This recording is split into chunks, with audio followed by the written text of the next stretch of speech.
பேசாம மட்டும் இருக்காதீங்கப்பா. இனியும் உம்மை கேட்பேன், இனியும் உம்மை கேட்பேன். நீ சொல்வதை நான் செய்வேன். என் கூட பேசுங்கப்பா. பேசாம மட்டும். நீர் பேசாவிட்டால் நான் தளர்ந்து போவேன்.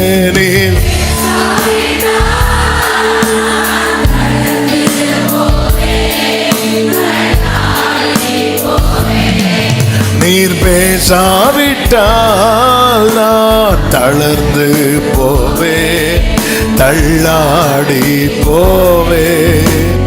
என் கூட பேசுங்கப்பா. பேசாம மட்டும் இருக்காதீங்கப்பா. என் கூட பேசுங்கப்பா.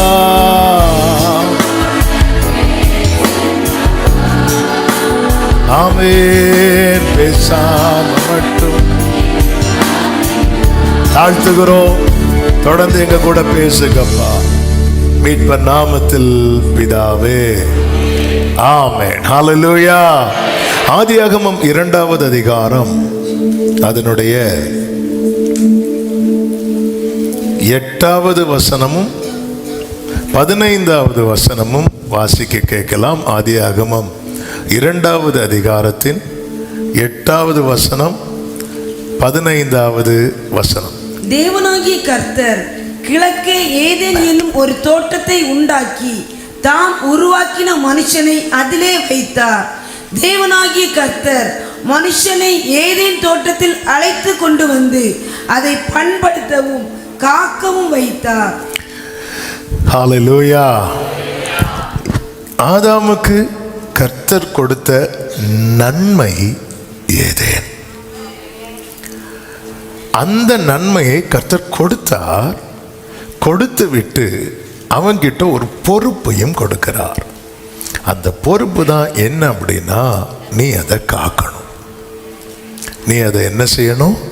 பாதுகாக்கணும். இன்னைக்கு கர்த்தர் நம்மோடு பேச விரும்புகிற காரியம், நமக்கு வேண்டிய நன்மையை கர்த்தர் தருவார். கர்த்தர் தரும் நன்மையை காத்து கொள்ளுங்கள். ஒரு ஆமென் சொல்லுங்க பார்க்கலாம். கர்த்தர் தரும் நன்மையை காத்து கொள்ளுங்கள். ஆதாம் காலம் வேற, நம்முடைய காலம் வேற. ஆதாம் காலத்தில் வேற எந்த பிரச்சனையும் கிடையாது. சொத்து சண்டைக்கு வாய்ப்பே இல்லை. அவன் ஒரு அடி எடுத்துட்டான், நான் 2 அடி கொடுத்தேன். அந்த பிரச்சனையே அங்கே இல்லை. ஆனாலும் கர்த்தர் ஒரு பொறுப்பை அவன் கையில் கொடுக்கிறார்.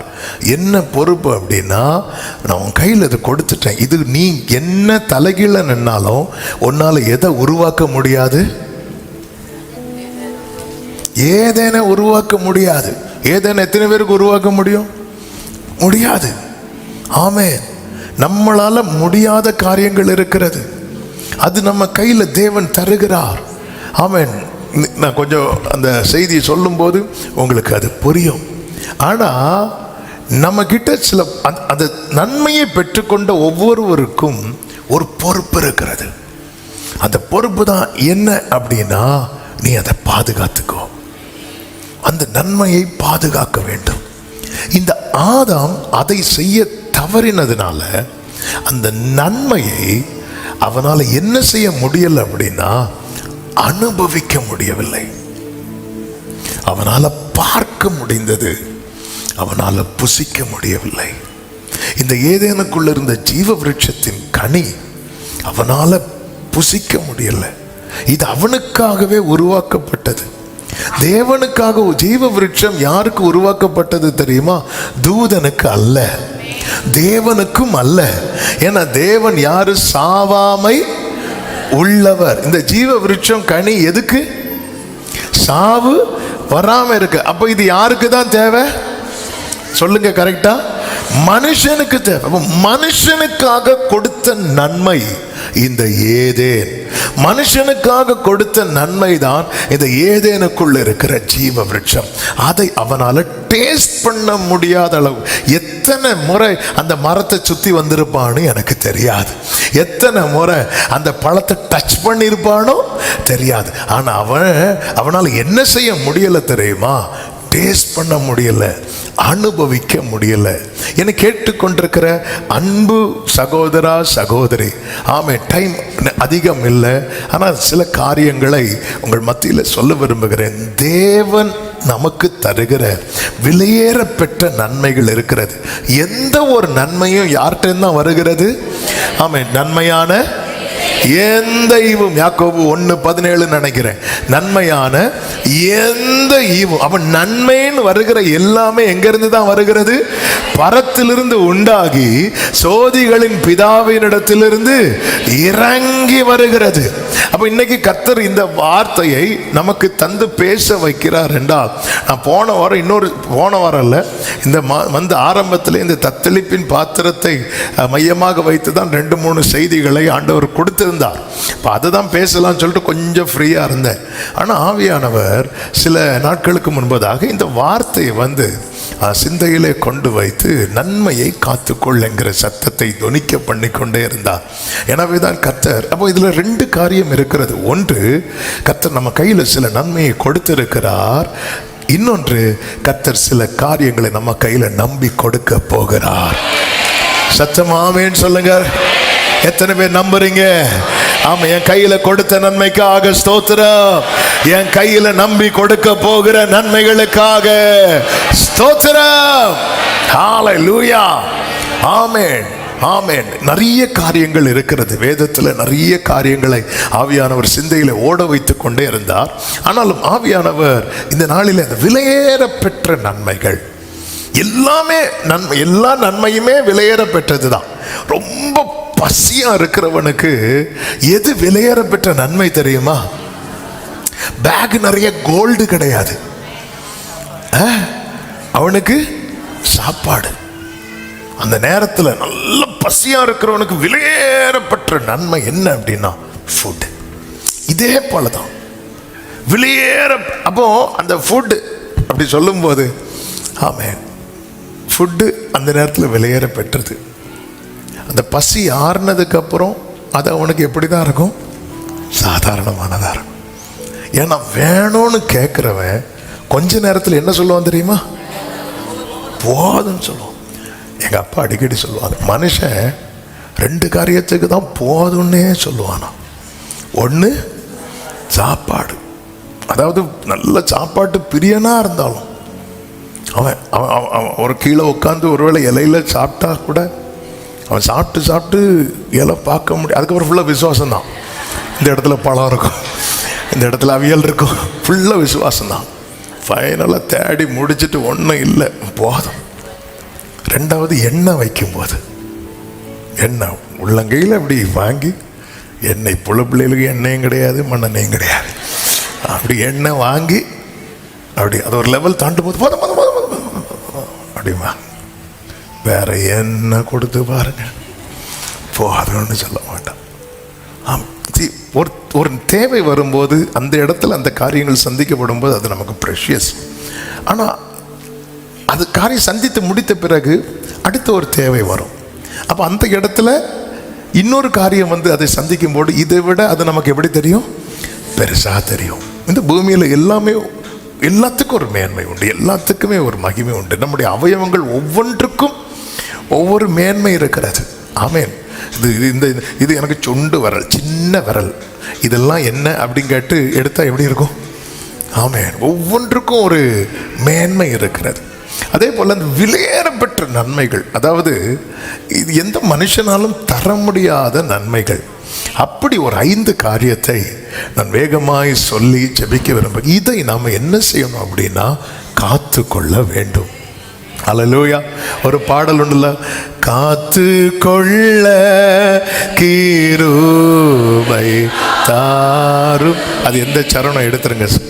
காத்து கொள்ள கிருபை, அது எந்த சரணம்? அது பாட்டு தெரியும், அந்த அந்த லைன் வரக்கூடிய சரணம். சரி, நீங்கள் போகிற பாடுங்க வீட்டுக்கு போய். இப்போ நம்ம செய்திக்கு வரோம். இப்போ எடுத்து போடுவாங்க பாருங்க. ஆமென். கர்த்தருக்கு மகிமை உண்டாவதாக. ஹல்லேலூயா. ஆமென். என்ன இருக்கு? இந்த சரணம் தான். நிர்மூலமாகாதது நிற்பது மோக்கிருபை, நீசனின் பாவம் நித்திய ஜீவன் பெற்று கொண்டே,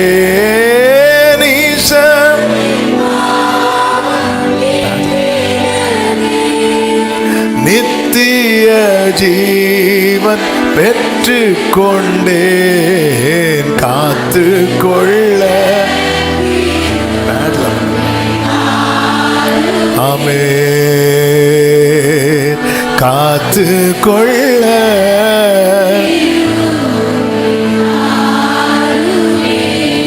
ஹல்லேலூயா. நாம் காத்து கொள்ள வேண்டிய 5 காரியங்கள். இதுக்காக நம்ம அதிகமாக ஜெபிக்கணும், பிரயாசப்படணும்.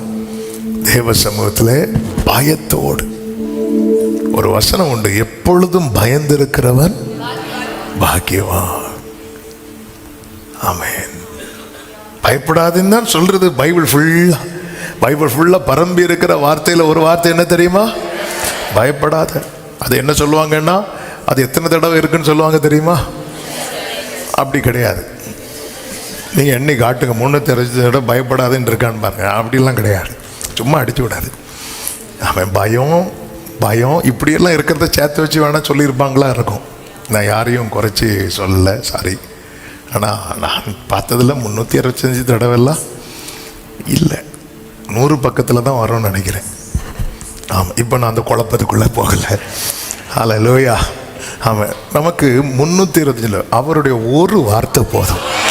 ஒரு வருடத்தின் 365 நாள் அந்த ஒரு வார்த்தையை வச்சு நம்மளால் என்ன செய்ய முடியும் தெரியுமா?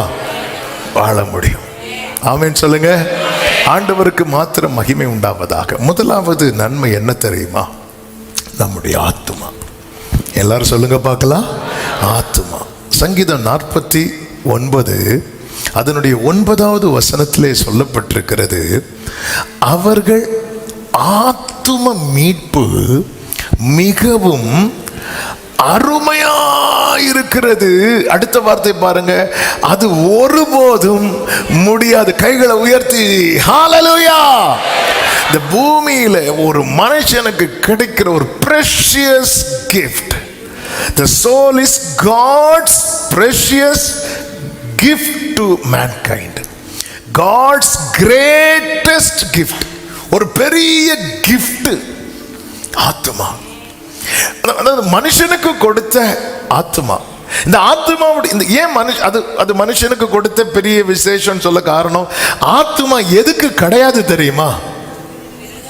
மிருகங்களுக்கு கிடையாது.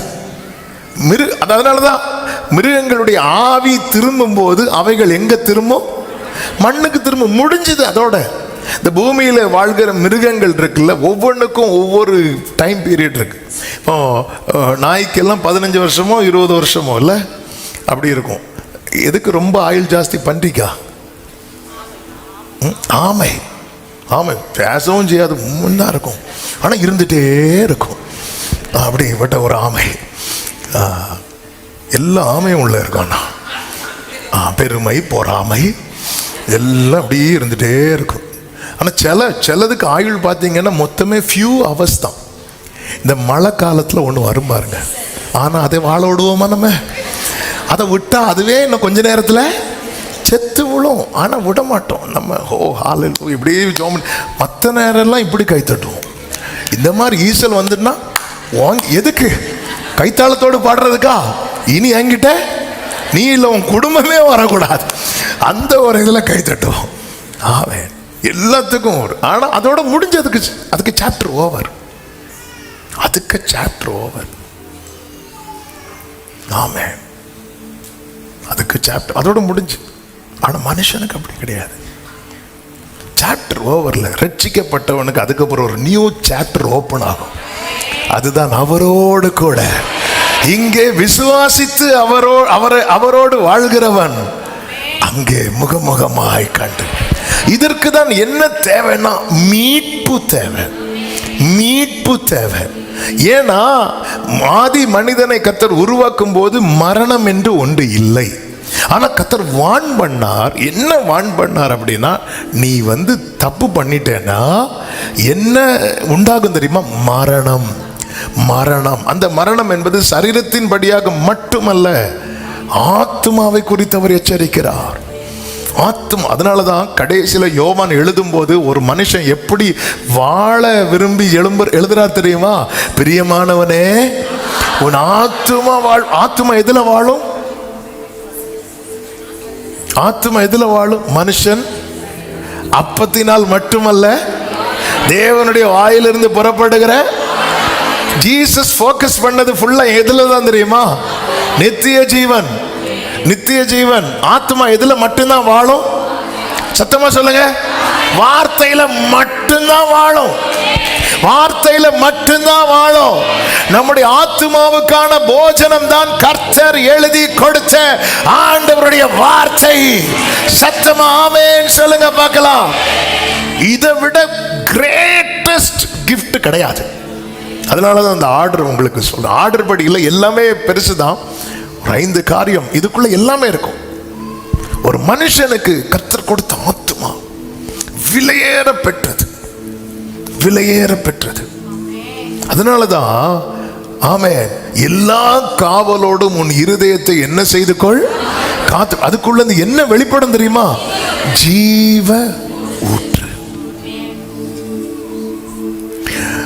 ஆண்டவர் இவனுக்கு பாதுகாக்க அந்த இடத்துல என்ன கொடுத்தார்னா, வேர்டு கொடுத்தார். ஆதாமுக்கு வேர்டு கொடுத்தார். அந்த வேர்டுக்குள்ள இவன் இருந்திருப்பானா, எது இவனை தொட்டிருக்காது தெரியுமா? சாவு. சாவு. சாவு தொட்டிருக்காது. இதை புசிக்கிற நாளில் நீ இந்த வார்த்தையை விட்டு எப்போ வெளியே போறியோ, அதுதான் வேர்டுங்கிற வேலி. அதான் கட்டளை, அதான் பிரமாணம், அதான் வார்த்தை. நீ இதுக்குள்ள இருக்கிறது வரைக்கும் உன்னை அந்த சாவு தொடாது. இந்த சிறகின் கீழே அடைக்கலமாய் வந்த குஞ்சுகளை எது தூக்கிட்டு போகாது?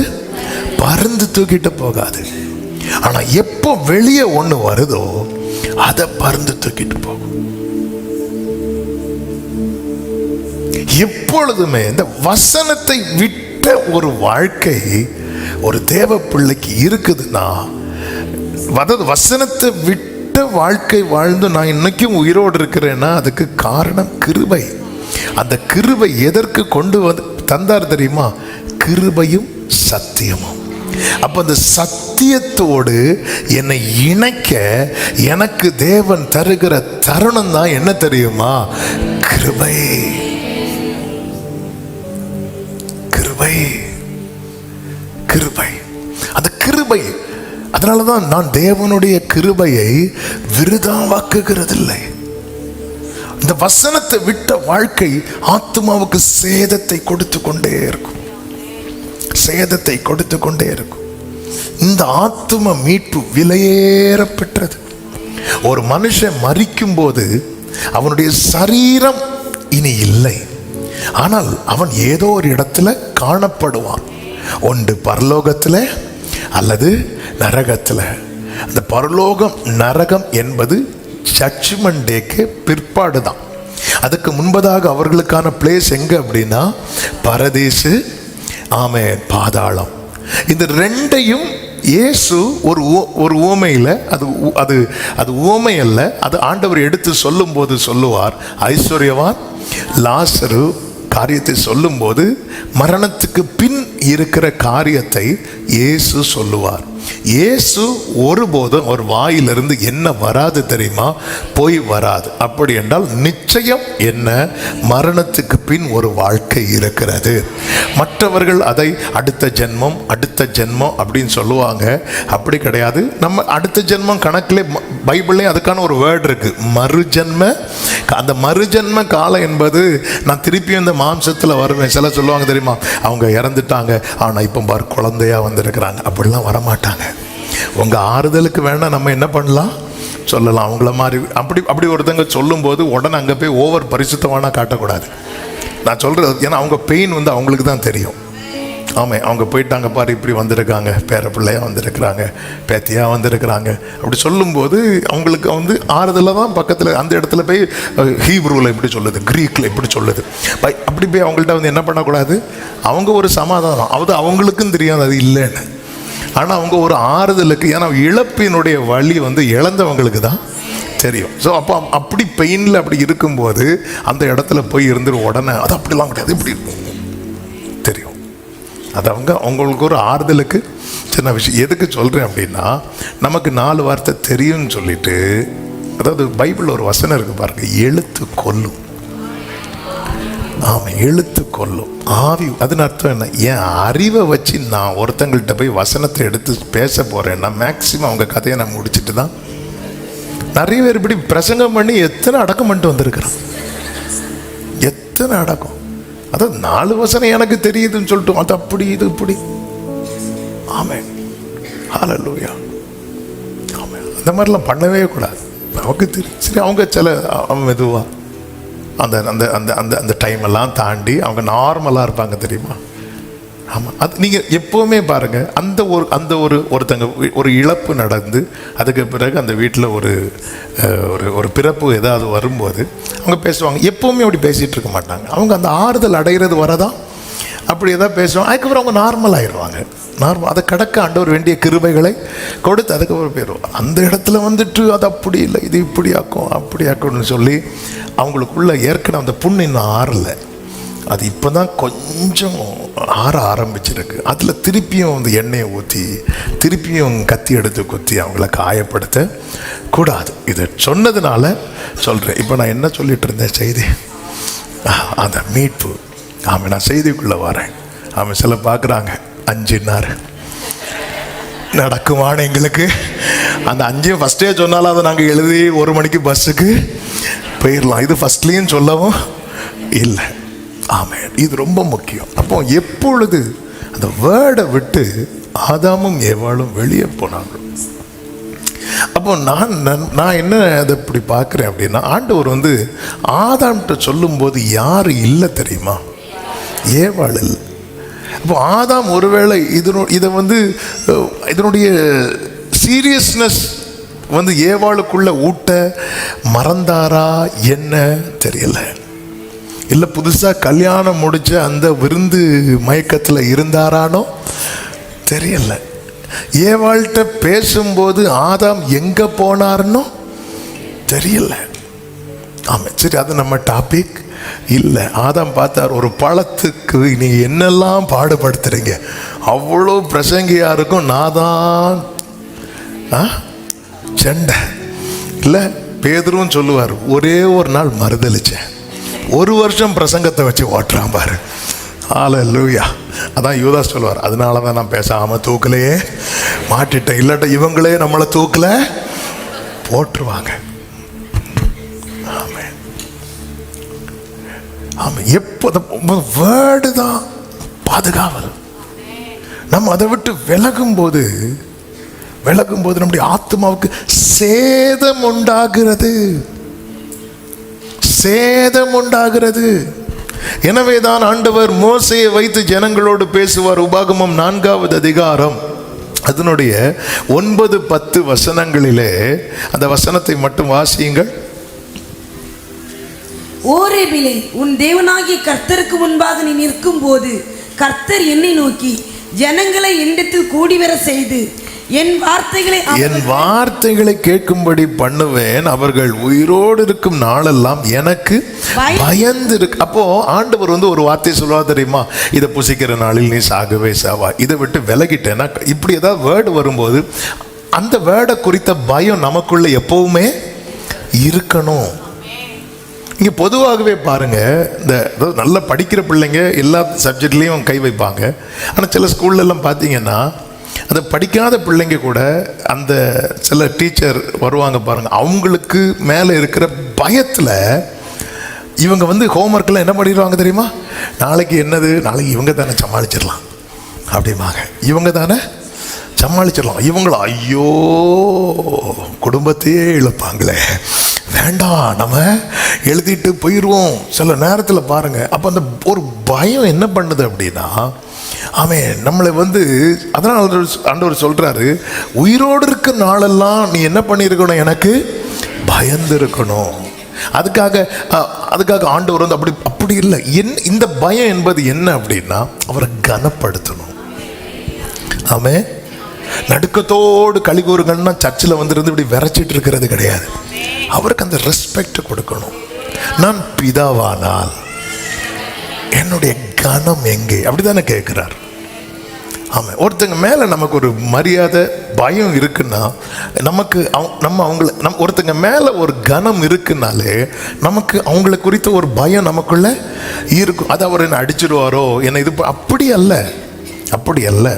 அவரை நான் துக்கப்படுத்திடுவேனோ என்கிற ஒரு பயம், அவரை நான் வேதனைப்படுத்திடுவேனோ என்கிற ஒரு பயம். ஒரு ஆமேன்னு சொல்லுங்க பார்க்கலாம். ஹல்லேலூயா. கர்த்தருக்கு மாத்திரம் சிலர்லாம் சொல்லுவாங்க பாருங்க, ஆமென், கர்த்தருக்கு மகிமை. இப்படி தான் ஒருத்தர் சாட்சி சொன்னார். அந்த சாட்சியை வந்து நான் சின்ன வயசில் கேட்டேன், இங்கே தான் வந்து சொன்னார்னு நினைக்கிறேன். அவருக்கு வந்து ஒரு பழக்கம் இருந்துச்சான். என்ன பழக்கம் அப்படின்னா, சிகரெட் அடிக்கிற பழக்கம் இருந்துச்சான். ஆண்டவரை ஏற்றுக்கொண்ட பிறகும் ஆள் சைடில் போயிருந்து என்ன பண்ணுவார், அப்படியே புகை இப்படி எழும்பிட்டே இருக்கும், மெதுவாக விட்டுட்டே இருப்பார். இப்படி தான் ஒரு வாட்டி அப்படியே ஒரு மழை டைமில் ஒரு கொடையை வச்சுட்டு அப்படி சிகரெட் அடிச்சுட்டே இருக்கும்போது, பெரிய ஆள், கல்யாணம் ஆகி பிள்ளைங்கள்லாம் இருக்குது, சிகரெட் அடிச்சுட்டு இருக்கும்போது திடீரென்று இவங்க ஸ்கூலில் இவருக்கு கிளாஸ் எடுத்த வாத்தியார் வந்து அப்படி நடந்து வரார். நடந்து வந்ததும் இவர் கொடையை வச்சு இவரை மறைச்சிட்டார். ஏன்னா சிகரெட்டை மறைச்சாலும் ஒரு இழுத்தாச்சு, இனி என்ன வச்சாலும் அது வந்து காதோட மூக்கோட வரதான் செய்யும். இவர் மறைச்சி அவர் பார்க்காம போயிட்டார். உடனே ஆண்டவர் இடைப்பட்டார். அவர் பார்க்குறாரு, நீ மறைக்கிறியே, நான் பார்க்குறேன்னு உனக்கு தெரியாதா? அந்த இடத்துல கீழே போட்டது. அது ஒரு பின்னால் ஊழியம் பண்ணி அதில் அவர் டெஸ்டிமனியாக சொன்னது இல்லை. இப்போ நான் இது எதுக்கு சொல்கிறேன் அப்படின்னா, அதாவது அந்த வாத்தியார் இனி வந்து இவரை பிடிச்சி என்ன செய்ய மாட்டார், இப்போ தான் பிள்ளைகளை என்ன செய்யக்கூடாது, அடிக்கவே கூடாது. அப்படியே அடிக்கணும்னாலும் டீச்சர் அவங்கவுங்க தங்களையே அடிச்சுக்கணும், வேற ஏதாவது பண்ணா. ஆமாம், பிரம்பு வந்து கையாளுறது நல்லது. ஆமாம். ஆனால் சிலர் வந்து என்ன பண்ணுவாங்கன்னா, குடும்பத்தில் இருக்கிற புருஷன்ட்ட போட்ட சண்டையை வந்துட்டு பிள்ளைக்கு தலைமுடியை பிடிச்சி தான் இந்த மாதிரியே இருக்கிறாங்க. அதாவது எதுவுமே ஒழுங்கும் கிரமமாக சிலர் இருக்கிறாங்க, அப்படி இருக்கிறாங்க. வீட்டில் என்ன பிரச்சனையோ தெரில, ஒரே பிள்ளைய டார்கெட் பண்ணுறவங்க இருக்காங்க. இப்படிலாம் பிள்ளைங்க பாதிக்கப்பட்டு ஸ்கூலுக்கு போவாங்க. இவனை ஒவ்வொன்றா சொன்னால் அதுக்குள்ளே போகிறேன். ஆமாம், அதனால் நான் பிடிச்சி வெளியே வாரேன். ஆமாம், இல்லை அப்போ என்னென்னா, இந்த வாத்தியார் வந்து என்ன பண்ண மாட்டார், இனி வர அடிக்க மாட்டார். அது மட்டும் இல்லை, இவர் இப்போ வளர்ந்து பெரிய ஆள் ஆகிட்டு. சின்ன வயசில் வித்தியாசமாக முடி வச்சுருப்பாங்க, இப்போ முடியே இல்லை. வித்தியாசமாக முடி வைக்கிறவங்க கவனத்திற்கு, முடியே இல்லை. அப்போ இவரை தெரிகிறதுக்கு கூட அவருக்கு வாய்ப்பு இல்லை. அப்படி இருந்தும் இந்த பயம் வர்றது காரணம் என்ன தெரியும், இவர் என்ன இன்னைக்கு அடிச்சிருவார். அப்படி கிடையாது. அந்த ரெஸ்பெக்ட் இது குறையிறதுனால தானே, இது இல்லைன்னு தான் அர்த்தம். எனக்கு ஆண்டவர் என்கிட்ட ஒரு வார்த்தையை தரும்போது, இப்படி பண்ணுப்பா, இதை செய்யாத, இப்படி போகாத, இப்படி பண்ணு அப்படி சொல்லி நான் அதை செய்யாமல் இருக்கிறேன்னா எனக்கு நான் ஆண்டவரே உங்களை நான் மதிக்கவே இல்லை ஆண்டவரே, அதுதான் அர்த்தம். இதனால இழப்பு யாருக்கு? நமக்கு என்ன, நான் நல்லா தானே இருக்கிறேன். என்ன நல்லா? நீ சரீரத்தில் நல்லா இருக்கிற, எல்லாம் உன் ஆத்மா சேதமாயிட்டு இருக்கு தெரியுமா? ஆண்டவராக இயேசு சொல்லுவார், மார்க் சுவிசேஷம் 8வது அதிகாரத்தின் 36, 37, 38 வசனங்களிலே, மனுஷன் உலகம் முழுவதையும் ஆதாயப்படுத்தி கொண்டாலும் தன் ஜீவனை நஷ்டப்படுத்தினால் அவனுக்கு லாபம் என்ன? மனுஷன் தன் ஜீவனுக்கு ஈடாக என்னத்தை கொடுப்பான்? ஜீவன்கிறது சோல், ஆத்மா. ஏன்னா இந்த ஆத்மா வாழும். அது எங்கே வாழணும்? கண்ணீர் இல்லாத இடமும் இருக்கிறது, மரணத்துக்கு பிறகு கண்ணீர் மட்டுமே உள்ள இடம் இருக்கிறது. அதாவது பரலோகத்துக்கும் நரகத்துக்கும் உள்ள வித்தியாசம் எப்படி பார்க்கணும்னா, பரலோகத்தில் கண்ணீர் இல்லை, அலறல் இல்லை, பசி இல்லை, பட்டினி இல்லை, வேதனை இல்லை. அப்போ இது எது பரலோகத்தில் இல்லையோ அது எல்லாமே இங்கே இருக்கும். ஆமென். அப்படியே மாறி. ஹல்லேலூயா. ஆண்டவருக்கு மாத்திரம் மகிமை உண்டாவதாக. அப்போ ஆத்துமாங்கிறது ரொம்ப விலையேற பெற்றது. அதனால தான் தாவீது ஃபுல்லா ஆத்மா கிட்ட பேசிட்டே இருப்பார். ஆத்மாவே ஸ்தோத்திரி, ஸ்தோத்திரி, ஸ்தோத்திரி. ஆமென், ஆமென். என் ஆத்மாவே நீ ஏன் கலங்குற? இந்த ஆத்மா ரொம்ப முக்கியம். வசனத்துக்குள்ள நம்மளை வச்சு நம்ம பாதுகாக்கணும். வசனத்துக்கு. ஹல்லேலூயா, ஹல்லேலூயா. இரண்டாவதாக விசுவாசத்தை காத்துக்கொள்ளணும். 1 பேதுரு 1:7. அழிந்து போகிற பொன் அக்கினியினாலே சோதிக்கப்படும், அதை பார்க்கிலும் அதிக விலையேற பெற்றதா இருக்கிற உங்கள் விசுவாசம். அப்போ அடுத்து விலையேற பெற்ற அடுத்த நன்மை என்ன தெரியுமா? எல்லாரும் சொல்லுங்க பார்க்கலாம். விசுவாசம். வேதம் தெளிவாய் சொல்லுகிறது, எபிரேயர் 11:6, விசுவாசம் இல்லாமல் தேவனுக்கு பிரியமா இருப்பது கூடாத காரியம். சத்தமா ஒரு ஆமென் சொல்லுங்க பார்க்கலாம். விசுவாசம் இல்லாமல் தேவனுக்கு பிரியமா இருப்பது கூடாத காரியம். சான்ஸே கிடையாது. தேவனுக்கு பிரியமா இல்லாதவங்க தேவனுடைய ராஜ்யத்தில் பிரவேசிக்கவே முடியாது. 1 கொரிந்தியர் 10:5. எகிப்திலிருந்து புறப்பட்ட ஜனங்கள் அநேகரிடத்திலே கர்த்தர் எப்படி இருக்கவில்லையா? பிரியமா இருந்ததில்லை. ஆதலால் வனாந்தரத்தில் அவர்கள் அழிக்கப்பட்டார்கள். நீங்க ரட்சிக்கப்பட்டிருக்கலாம், ஞானஸ்நானம் பெற்றிருக்கலாம், அபிஷேகம் பெற்றிருக்கலாம், சர்ச்சில் மெம்பரா இருக்கலாம், கம்யூனியன் அட்டன் பண்ணலாம், நீங்க டைத்து கொடுக்கலாம், எல்லாமே டைட்டா கொடுக்கலாம். ஆனா கர்த்தருக்கு பிரியமா இல்லைன்னா அழிக்க முடியாது. ஆமென். யாக்கோபு 1:12 சோதனையை சகிக்கிற மனுஷன் பாக்கியவான், அவன் உத்தமன் என்று விளங்கின பின்பு தம்மிடத்தில் அன்பு கூறுகிறவர்களுக்கு வாக்குத்தத்தம் பண்ணின ஜீவ கிரீடம். அன்பு கூறுகிற, அப்ப லவ், அந்த பிரியம், இதுதான் எல்லாத்துலயும் கனெக்ட் ஆகிருக்கும். அதனாலதான் பைபிள்ல இருக்க அன்பே பெரியது. கைகளை உயர்த்தி ஒரு ஹல்லேலூயா சொல்லுங்க பார்க்கலாம். அப்போ விசுவாசம் என்பது தேவன், இது விலையேற பெற்றது. இந்த விசுவாசத்தை துவக்கினது யாரு? அப்ப கர்த்தரிடத்திலிருந்து வந்த நன்மை இது. கர்த்தர் துவக்கினார். எப்படி நமக்குள்ளே விசுவாசம் வருகிறது? ரோமர் 10:17, விசுவாசம் கேள்வியினாலும், கேள்வி கர்த்தருடைய.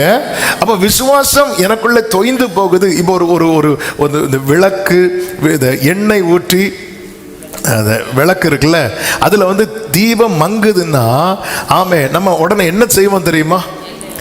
எண்ணெயை ஊற்றுவோம். அது போலதான் விசுவாசம் தொய்கிறது என்றாலே விசுவாசம் எப்படிதான் வரும்? கேள்வியினாலே வரும். உடனே நம்ம கேள்வி எப்படி வரும்? ஆமென். அதாவது நான் கேள்வின்னு நான் கேட்கறது இல்லை, நான் கேட்பது. ஆமென். faith comes from hearing the word of God. வார்த்தையை கேட்கறதுனால. இன்னைக்கு விசுவாசம் தொய்யும் போது வார்த்தையை கேட்கிறோமா? வசனத்தை கேட்கிறோமா? அப்போ நம்ம விசுவாசத்தை குறித்து கவலையே படலை. கவலைப்படாதவன் எப்படிங்க பாதுகாப்பான்? ஆமென். ஹல்லேலூயா. ஆமென். நம்ம கிட்ட கொஞ்சம் பணமோ கொஞ்சம் கோல்டோ இருந்தா அது எங்க கொண்டு வைப்போம்? சொல்ல மாட்டீங்களே. சொல்ல மாட்டோம். எப்படியெல்லாம் வைப்போம். ஒரு வீட்டுக்கு போனேன். அந்த வீட்டில் அந்த பிரதிஷ்டை டைமில் போகும்போது அவங்க சொல்கிறாங்க, பாஸ்டர் இது பெட்டு, இங்கே பாருங்க பெட்டை ஓப்பன் பண்ணலாம், பெட்டுக்குள்ள இன்னொரு சின்ன லாக்கர். ஆமே, தப்பு கிடையாது. ஏன்னா அவங்க அந்த விலையேற பெட்டத்தில் என்ன பண்ணுறாங்க, சேஃபாக வைக்கிறாங்க. சரி, நமக்கு எது ப்ரெஷியஸ்ன்னு தோணுதோ அதை நம்ம பாதுகாக்கிறோம், அதை நம்ம சேஃபாக வைக்கிறோம். எங்க சில செருப்புக்கு வர பூட்டு போட்டு போறாங்க தெரியுமா? ஆமே, ஒரு சகோதரர் வந்தார், அவருக்கு தொடர்ந்து 2 வாரம் செருப்பு காணாம போயிட்டு. அவர் அதனால என்ன பண்ணார் அப்படின்னா, ஒரு செருப்பை ஆண்கள் பக்கத்துலையும் இன்னொரு செருப்பை பெண் இனி எடுக்கிறானா பாப்போம். அதாவது புது புது ஐடியாஸ் எல்லாம் அப்பதான் நமக்குள்ள. ஆமே, சிலர்லாம் கார் பைக்கெல்லாம் விட்டுட்டு அங்கேயே கலத்தி போட்டுட்டு சில பார்க்குறீங்க, எப்படி இவருக்கு தெரியும்? ஆமே, நமக்கு இது விலையேற பெற்றது. அப்போ எனக்குள்ள விசுவாசம் அணைஞ்சிடக்கூடாது, டவுன் ஆகும். அது இல்லாம ஆயிடக்கூடாது. விசுவாசம் இல்லாத அப்படி சொல்லிட்டு ஆண்டவர் கத்துவார். விசுவாசம் இல்லாத மாறுபாடு உள்ள சந்ததியே அப்படிம்பார். ஆனா சீஷர்கள்ட்ட என்ன சொல்லுவார்னா, அற்ப விசுவாசியே. அப்ப என்ன இருக்கு அப்படின்னா, கொஞ்சம் விசுவாசம் இருக்கு அப்படின்னா திட்டு கிடைக்கும், நமக்கு சரியாக்கப்படும். எந்த மட்டும் விசுவாசம் இல்லாம இருப்பீங்கன்னு சொல்லிட்டு வசனத்தை கொடுக்கிறார். நீங்க எம்மாவூர் சீஷர்களை பார்த்தீங்கன்னா அவங்க நம்பல, ஆண்டவர் திட்டிட்டு அடுத்து என்ன இமிடியேட்டா கொடுக்கிறார் தெரியுமா? வசனம் லூக்கா சுவிசேஷம் 24வது அதிகாரம் அதனுடைய 25 முதல் பாருங்கள். அப்பொழுது அவர் அவர்களை நோக்கி, தீர்க்கதரிசிகள் சொன்ன வார்த்தையும் விசுவாசிக்கிறதற்கு புத்தி இல்லாத மந்த இருதயம் உள்ளவர்களே, கிறிஸ்து இவ்விதமாய் பாடுபடவும் தமது மகிமையிலே பிரவேசிக்க வேண்டியதில்லையா என்று சொல்லி மோசே முதலிய சகல தீர்க்கதரிசிகளும் எழுதின வேத வாக்கியங்கள் எல்லாவற்றிலும் தம்மை குறித்து சொல்லியவைகளை அவர்களுக்கு விவரித்து காண்பித்தார். இப்படி பேசும்போது இவர்களுக்குள்ள என்ன உண்டானது? 32 பாருங்கள். அப்பொழுது அவர்கள் ஒருவரை ஒருவர் நோக்கி, வழியிலே அவர் நம்முடனே பேசி வேத வாக்கியங்களை நமக்கு விளங்க காட்டின பொழுது நம்முடைய இருதயம் நமக்குள்ளே கொழுந்து விட்டு, அப்ப அணைஞ்ச விசுவாசம், அணைய போன விசுவாசம் இப்பொழுது எப்படி எரிய ஆரம்பிக்கிறது? கொழுந்து விட்டு. எத்தனை பேர் சொல்வீங்க, தேவ சமூகத்தில் வரும்போது அணைகிற நிலைமையில நான் வருவேன், ஆனா வார்த்தையை கேட்டு என் இருதயம் கொழுந்து விட்டு எரிந்து போகும். ஹல்லேலூயா. விசுவாசத்தை காத்து கொள்ளணும். ஆமென். வசனத்தை கேட்பதன் மூலம் விசுவாசம் வருகிறது. வசனத்துக்கு கீழ்ப்படிவதன் மூலம் விசுவாசம் பலப்படுகிறது. விசுவாச பரீட்சையில் நிற்பதின் மூலம் விசுவாசம் சுத்திகரிக்கப்படுகிறது. 1 பேதுரு 1:7. விசுவாச பரீட்சையில் நிற்பதின் மூலம் விசுவாசம் சுத்திகரிக்கப்படுகிறது. 4வது முக்கியமான பாயிண்ட், தவறான போதனைகளுக்கு விலகுவதின் மூலம் விசுவாசம் காக்கப்படுகிறது. ஆமென். தவறான, இது ரொம்ப முக்கியம். அதனாலதான் ஆண்டவர் சொல்வார், என் ஆடுகள் என் சத்தத்தை அறிந்திருக்கிறது, அவைகள் அந்நிய சத்தத்தை அறியாதபடியினால் அவைகளுக்கு விலகி ஓடுகிறது. ஆதாம் ஏவாளுக்குள்ளே சந்தேகம் வர காரணமே தவறான உபதேசம். தவறான பைபிள்ல எது இருக்குதுன்னு சொல்லுதோ அது இல்லைன்னு சொல்லிட்டு ஒருத்தன் வர அப்படின்னாலே அது யாருதான் கொண்டு வரா தெரியுமா? சர்ப்பம். அது யாரா இருந்தாலும் சரிதான், உங்க முன்னாடி பேசுகிற நானா இருந்தாலும் சரிதான். பவுல் அப்படிதான் காண்பித்து கொடுத்திருக்கிறார். நாங்கள் சொன்ன இந்த வார்த்தைகள், இந்த சுவிசேஷத்துக்கு விரோதமா யார் பேசினாலும், நாங்களே மாத்தி பேசினாலும், ஏன் ஒரு தூதனே இறங்கி வந்து பேசினாலும் நீங்க என்ன செய்யாதீங்க? செவி கொடாதிருங்கள். விசுவாசத்தை காத்து கொள்ளணும். அதுதான் பவுல் சொல்லுவார், நல்ல போராட்டத்தை போராடினேன், விசுவாசத்தை காத்து கொண்டேன். இது பிரஷியஸ். விசுவாசம் மட்டும் போயிட்டுன்னு வைங்களேன், அந்த பரலோக பிரியத்திலிருந்து நம்ம விடுபட்டுட்டோம்னு அர்த்தம். ஆமென். இது நம்முடைய வாழ்க்கையில வரவே கூடாது. தேவ பிள்ளைங்க இதுல ரொம்ப ஜாக்கிரதையா இருக்கணும், ரொம்ப கவனமா இருக்கணும். விசுவாசி அவனென்றும் பதரா,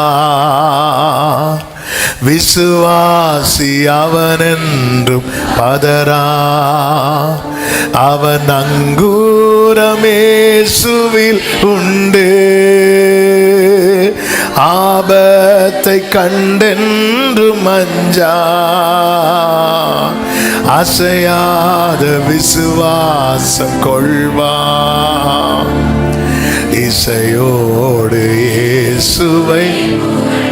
வேற நம்மள ஆண்டவர் ஒரு வார்த்தையை தந்து நம்ப பண்ணியிருப்பா. அது வேற வார்த்தையெல்லாம் கிடையாது, பைபிள் உள்ள வசனம் தான். நமக்கு ஒரு வழியை போதித்திருப்பார். ஆமென். ஆண்டு வேதத்தில் எல்லாமே இருக்கு. உபத்திரவம் இருக்கிறது. இயேசு சொல்லுவார், உலகத்தில் உங்களுக்கு உபத்திரம் உண்டு. நம்ம தேவ பிள்ளைங்க அனுபவிக்கிற உபத்திரம் இருக்கும். திடீர்னு ஒருத்தர் சொல்ல, உனக்கு பாடும் கிடையாது, உபத்திரவம் கிடையாது, அதெல்லாம் அவங்களுக்கு, அதெல்லாம் முடிஞ்சு உனக்கு பாடு வந்தாலே உன்கிட்ட ஏதோ ஒரு பிரச்சனை இருக்கிறது, அதனால பாடே கிடையாது, உபத்திரவமே கிடையாது, வியாதியே வராது உனக்கு. இன்னொரு உபதேசம் பரவிட்டு இருக்கு. என்ன தெரியுமா? நீ என்ன செய்யவே மாட்ட, சாகவே மாட்ட. ஆமென். பைபிள்ல இருக்குதுல்ல, எல்லாவற்றுக்கும் காலம் உண்டு. பிறக்க ஒரு காலம் உண்டு, இறக்க ஒரு காலம் உண்டு. அக்செப்ட் பண்ண முடியல இன்னைக்கு. வியாதி எல்லாம் கிடையாது, அப்படி கிடையாது, இப்படி கிடையாது சொல்லிட்டு திடீர்னு கோவிட் வந்ததும், எனக்கு வியாதி இல்லை, வியாதி வருங்க. எலிசா இவ்வளவு பெரிய தீர்க்கதரிசி, அவருக்கு வியாதி வரலையா? அதனால் ஆரம்பத்தில் சொன்னேன் அல்லவா, தேவன் ஒன்று அனுமதிக்கிறார்னா அதுக்கு பின்னாக காரணம் இருக்கிறது. கண்டிப்பா வியாதி வருமா? அப்படி கிடையாது. கர்த்தர் வியாதி இல்லாம பாதுகாப்பார், கர்த்தர் அதிசயமா நடத்துவார். எலியாவை நடத்தினது வேற. எலியாவுக்கு வியாதி வரல, பாடுள்ள மனுஷன் சொல்லப்பட்டிருக்கு. ஆனா சரீரத்தில் அவர் காயப்பட்டதாட்டு எங்கேயுமே இல்லை. ஆனா எலியா விட எலிசா வேகமுள்ள மனுஷன், ஆனா அவருக்கு வியாதி வந்துச்சு. இதை உடனே அவர் ரொம்ப பரிசுத்தவான், இவர் பாவி, இப்படி நம்ம முத்திரை குத்தக்கூடாது. ரியாலிட்டி என்ன சத்தியமோ அதை நம்ம என்ன பண்ணணும்னா அக்செப்ட் பண்ணணும். இன்னைக்கு திடீர்னு ஒரு போதனையை கேட்டு, திடீர்னு ஒன்றை கேட்டு, இடையில இன்னொரு போதனை என்னன்னா, அதாவது பரலோகம்னு ஒரு கான்செப்டே கிடையாது. இங்கே தான் நம்ம பரலோகம் போல என்ன செய்யணும், வாழணும். அதுக்கு தான் நமக்கு என்ன கிடையாது தெரியுமா, சாவு கிடையாது. இப்படி சொல்லி இந்த மாதிரி குழப்பங்கள் பைபிள்ல என்ன சொல்லி இருக்கு அதை பார்க்கணும். நீ சாகவே சாக மாட்டாய் அப்படின்னு சொல்லி முதல் டாக்டரினை கொண்டு வந்ததே யாரு தெரியுமா, பிசாசு. வேதத்தில் என்ன சொல்லப்பட்டிருக்கு அதை அக்செப்ட் பண்ணணும், ஏற்றுக்கொள்ளணும். அதனால தான் பெரோயா பட்டணத்தார் பவுலுடைய பிரசங்கத்தை வீட்டில் போய் வேதத்தில் அப்படி இருக்குதான்னு பார்ப்பாங்களாம். எல்லாத்துக்கும் கண்ணை மூடிட்டு ஆமேன் ஆமேன் ஐ ரிசீவ் இட்லாம் சொல்லிட்டு இருக்கக்கூடாது. வீட்டில் போய் பைபிளில் அப்படி இருக்குதான்னு பார்க்கணும். இந்த வசனம் எப்படி இருக்குதா, அப்படியா? ஆமென். நான் பிரசங்கம் பண்ண ஆரம்பத்தில் ஒரு வசனத்தை மட்டும் நான் மாற்றி சொல்லிகிட்டே இருப்பேன். மாற்றினா அந்த ஒரு வேர்டு மட்டும் இன்னொரு வசனத்தில் உள்ள வேர்டை எனக்கு நான் அப்படி ஒருவேளை எனக்குள்ள பதிஞ்சு இருக்குதா என்னவோ தெரில. அப்போது ஒரு தாயார் அவங்க மெதுவாக சொன்னாங்க, பிரதர் இந்த வசனம் அது அப்படி கிடையாது, இந்த வசனம் இப்படி வரும் அப்படின்னு. ஆனால் என் மனசில் பதிஞ்சது அப்படி பதிஞ்சிட்டு, அவன் பதிஞ்சதுனால நான் அப்படி இருக்க வாய்ப்பே இல்லை, நான் காட்டி தரேன் அப்படி சொல்லிட்டு போயிட்டு அடுத்த நாள் அவங்களுக்கு அந்த ரெஃபரன்ஸ் எடுத்து காட்டணும்னு பார்த்தா அவங்க சொன்னது மாதிரி இருக்கு. அப்புறம் பார்த்தா இது அதாவது ஒரு வசனத்தில் உள்ள முதல் பகுதி, இன்னொரு வசனத்தில் உள்ள இன்னொரு பகுதி. இந்த 2 வசனத்தையும் படித்ததுனால என்னவோ தெரியல, எனக்கு இந்த 2 வசனமும் இதில் உள்ள முதல் பகுதியும் அடுத்த உள்ள 2வது பகுதியும் சேர்ந்து வேத வசனம் இப்படி சொல்லுகிறது இப்படி சொல்லுகிறதுன்னு சொல்லிட்டு ஆரம்பத்தில் ஒரு 3 நாள் கண்டினியூஸாக அதை அப்படி சொல்லிகிட்டே இருந்தேன். அதை அப்படி சொல்லி பழகிட்டு, நாக்கில் பழகிட்டு. இப்போ அந்த வசனத்தை டச் இப்போ இல்லை, அப்போ டச் பண்ணாலும் நமக்கு தெரிஞ்சாலும் வாயில் என்னதான் வரும், அப்படி தான் வரும். அப்படிதான் வரும். அதுக்கப்புறம் இது இல்லை இது இப்படின்னு சொல்லிட்டு அதை திரும்ப படித்து இப்போ வந்து கரெக்டாக வருது. ஆமே இல்லை நம்ம சொன்னால் கரெக்டாக அப்படி இல்லை, பைபிளில் இருக்குதான்னு பார்க்கணும், எல்லாம் பார்க்கணும். ஒரு தேவ பிள்ளை விசுவாசத்தை காத்து கொள்வதற்கு கிரயம் கொடுக்க வேண்டும். அந்த கிரயம் கொடுக்கறது தான் என்ன அப்படின்னா, வேதத்தோடு நேரத்தை செலவிட வேண்டும். உம்மோடு செலவிடும் ஒவ்வொரு நிமிடமும் வீணாக போகாதையா, என்னை பலவானாய் மாற்றுமையா. ஆமென். உம்மோடு செலவிடும் ஒவ்வொரு நிமிடமும் வீணாக போகாதையா, என்னை பலவானாய் மாற்றும். கைகளை உயர்த்தி ஒரு ஹல்லேலூயா சொல்லுவோம். மூன்றாவதாக நாம் காத்துக்கொள்ள வேண்டிய அடுத்த ஒரு பிரஷியஸ் கிஃப்ட் என்ன அப்படின்னா ஃபேமிலி. எல்லாரும் சொல்லுங்க பார்க்கலாம். குடும்பம். இந்த குடும்பம் என்பது இந்த பூமியிலே தேவன் தந்த பெரிய நன்மை. சத்தமா ஒரு ஆமேன் சொல்லுங்க பார்க்கலாம். ஏதேன் தோட்டத்திலே கர்த்தர் ஒரு குடும்பத்தை உருவாக்கினார், ஒரு புருஷன் மனைவியை உருவாக்கினார். இதை வந்து காத்துக்கொள்ள வேண்டும். இப்படி குடும்பத்தை பாதுகாத்த ஒரு நபர் பைபிள்ல உண்டு. யார் சொல்லுங்க? எல்லாருக்கும் ஒரு சொல்லுங்க. சூப்பரா சொன்னீங்க. நோவா. எபிரேயர் 11:7 சொல்லப்பட்டிருக்கிறது, விசுவாசத்தினாலே நோவா தற்காலத்திலே காணாதவைகளை குறித்து அதாவது காணாதவைகளை குறித்து தேவ எச்சரிப்பு. அப்படின்னா இதுவரை அவங்க என்ன பார்க்கல தெரியுமா? மழையை பார்க்கல. அப்போ தேவனுடைய வார்னிங்க அவர் ரொம்ப சீரியஸாக எடுத்தாதான் விஷயம். தேவனுடைய இப்போ ஒரு சின்ன எக்ஸாம்பிள். இப்போ வந்து நம்ம பிள்ளைங்க இருக்கிறாங்கன்னு வைங்களா, ரொம்ப நல்ல பிள்ளைங்க. ஆனால் ஆண்டவர் வார்ன் பண்ணுவோம், பிள்ளை வந்து நாளைக்கு இப்படி ஒரு காரியத்தில் இருக்கிறது மாதிரி ஆண்டவர் வந்து வார்ன் பண்ணுறான்னு வைங்களா, நம்மளால் என்ன பண்ண முடியாது தெரியுமா? அக்செப்ட் பண்ண முடியும். ஏன்னா நம்மளை பொறுத்த வரைக்கும் பிள்ளைங்க யார்? நல்ல பிள்ளைங்க. அப்போ நம்முடைய நாளை நம்ம காணாதவைகள் பாருங்க. ஆகார்ட்ட ஆண்டவர் பேசும்போது இஸ்மவேல் எப்படி இருப்பான்னு சொல்லுவார் தெரியுமா? துஷ்ட மனுஷனாய் இருப்பான்னு சொல்லுவார். துஷ்ட மனுஷனாய், நீங்க நல்ல துஷ்ட மனுஷனாய் இருப்பான்னு சொல்லும் போது அந்த அம்மா அங்க அழல. அந்த நீ என்னை காண்கிறவரை நான் கண்டேன் அப்படின்னு சொல்லிட்டு எல்ரோயின் பேர வச்சுட்டு போயிடுவா. பிள்ளைக்கு தண்ணி இல்லைன்னு அழுதா. என் பிள்ளை சாகு கிடக்குறானே, தண்ணி இல்லையேன்னு அழுதா. என் பிள்ளை துஷ்ட மனுஷனா இருப்பானேன்னு சொன்னாரேன்னு அழல. ஆமென். நம்ம இதெல்லாம் நமக்கு எதிர் ரொம்ப பெருசு. அவன் எப்படி இருந்தா என்ன? என் பிள்ளை கல்யாணம் நடக்கணும், என் பிள்ளைக்கு வேலை வேணும், எப்படி இருந்தா என்ன? அவன் எப்படியோ சரியாயிரும். நமக்கு காரியம் நடந்தா போதும். ஆமென். என் பிள்ளை சேட்டை பண்ணாலும் நல்லா படிப்பான். அப்போ என்னன்னா, அவ கேரக்டர் எப்படி இருந்துட்டு போட்டு அவ படிச்சா போதும். அப்படி அல்ல. ஒருத்தன் தேவ எச்சரிப்பை பெற்று அவன் பேழை உண்டு பண்ணினான். எப்படி இது சாத்தியமானது? நோவா தேவனோடு சஞ்சரித்து கொண்டிருந்தான். ஆமென். ஆதியாகமம் 6:9. நோவா தேவனோடே சஞ்சரித்து கொண்டே இருந்தான். ஆமென். நல்ல கவனிங்க. தேவனோடு சஞ்சரிக்கிறவனுக்கு 3 காரியங்கள் கிடைக்கும். 1 ஆலோசனை, 2 ஆதரவு, 3 அனுகூலம். ஆமென் சொல்லுங்க பார்க்கலாம். ஆமென். நோவாவுக்கு தேவனுடைய கண்களில் என்ன கிடைத்தது தெரியுமா? கிருபை. இந்த தேவனோடு சஞ்சரிக்கிறது என்கிற வார்த்தையை உங்க மனசுல எளிதில் பதிய வைக்க 2 வேர்டுல சொல்றேன். தினமும் இயேசுவோடு. எல்லாரும் சொல்லுங்க பார்க்கலாம். தினமும் இயேசுவோடு.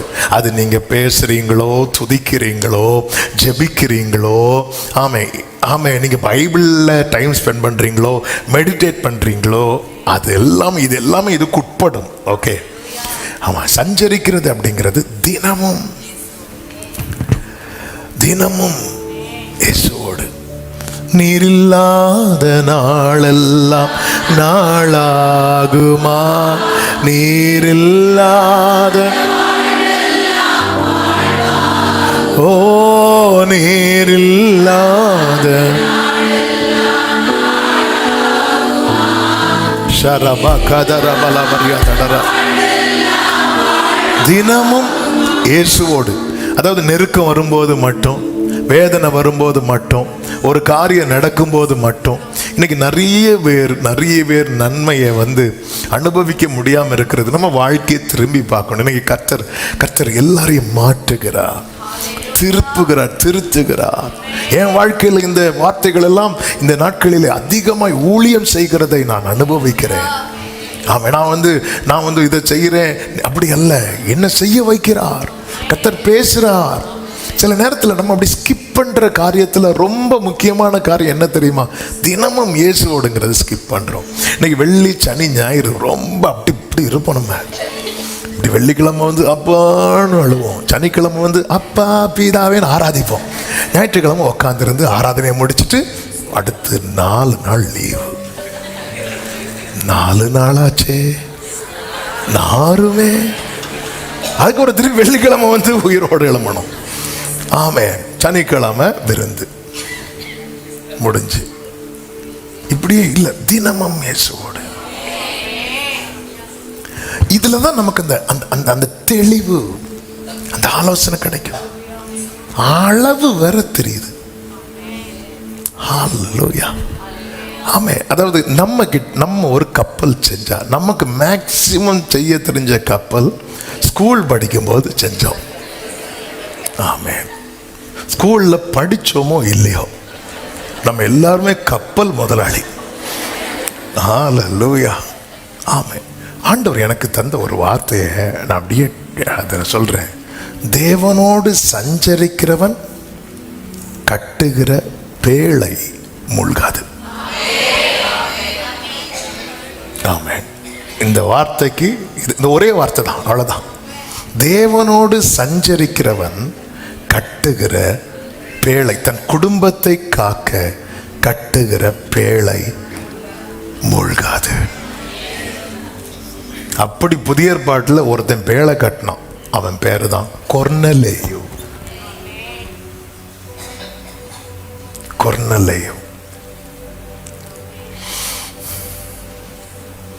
நம்ம நல்ல கவனமா கேளுங்க. வரங்களின் வெளிப்பாடை வச்சு திருப்தி அடையக்கூடாது, உறவை வச்சு தான் திருப்தி அடையணும். சிலருக்கு இந்த ஜெபிக்கிற ஜெப ஆவி இருக்கும் பாருங்க. ஆமென். சொந்த புருஷன்ட்ட பேச மாட்டாங்க, மனைவிட்ட பேச மாட்டாங்க, ஆனால் ஜெபிக்க முழங்கால் போட்டாங்கன்னு வைங்களேன். சிலர்லாம் ஜெபத்தை பார்த்தா எனக்கு எப்படி தோணுன்னா, என்னத்தை ஊழியக்காரனாக இருந்துட்டு ஜெபம் பண்ணுறாங்க பாரு.